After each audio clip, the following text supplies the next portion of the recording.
Tell me about the next step, I guess, in the growth of the business. And we got an opportunity to open a second store. We did that. What you're sitting in right now is actually our newest venture, and it's the Bean to Bar facility. So it's a true Bean to Bar. So it's Bean to Chocolate Bar, and we have a full liquor license. So it's Bean to Bar. You can have a glass of wine, look through the glass walls, see the equipment going from the jungle to finished chocolate while you're being entertained or sitting in the educational center to learn about chocolate. After the interview, Bill took me on a tour of this newest location that's going to be opening soon to the public.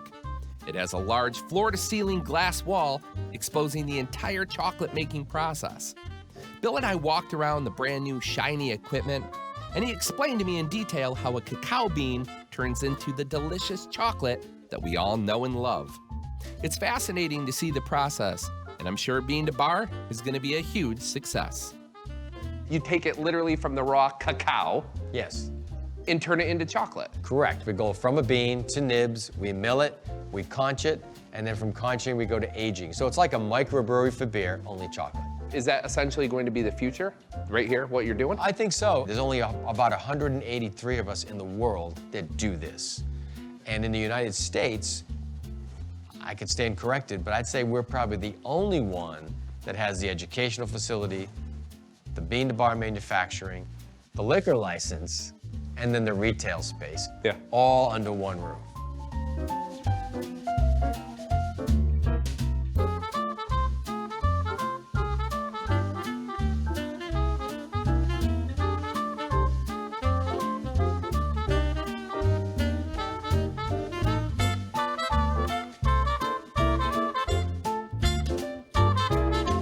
Do you have any sort of like Indiana Jones-esque adventure stories of going out and hunting for rare beans out in the jungle?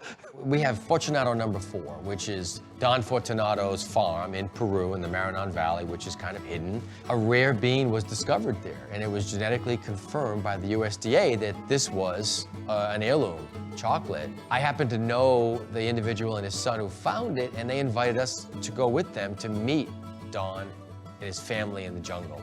So we went out there.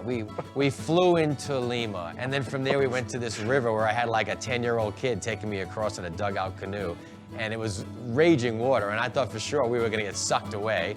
But the kid was amazing. He drove that thing like it was a jet ski. So we got to the other side, and we had to hike up through the mud into the mountains to Don Fortunato's farm, where this co-op is of farmers.